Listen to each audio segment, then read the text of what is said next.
Malaki umano ang magiging epekto ng pag-amin ni Senator Laila De Lima sa relasyon nila ng dating driver at bodyguard na si Ronnie Dayan.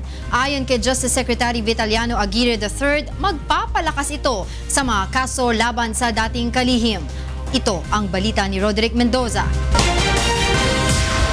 Malaking bagay umano para sa prosecution ang pag-amin ni Senador Laila De Lima sa kanyang relasyon sa dating driver at bodyguard na si Ronnie Dayan. Ayon kay Secretary Vitaliano Aguirre, mas naging kapani-paniwala ang kwento ng mga drug lords sa New Bilibid Prison na si Dayan ang kumokolekta ng drug money para kay De Lima. It corroborated yung mga testimony ng mga inmates. Before, hindi mo paniniwalaan ng isang ordinaryong driver o ordinaryong bodyguard ay mangolekta.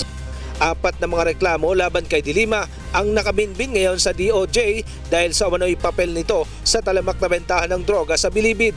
Ngunit higit umanong may epekto sa kanyang disbarment case ang pag-amin ni De Lima sa relasyon kay Dayan. Nitong nakaraang buwan lamang, sinampahan ng disbarment ang senadora dahil sa gross immorality.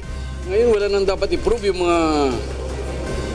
yung mga complainants sa disbarment sapagkat lumalabas na talagang siya'y nakiapid sa isang taong may asawa.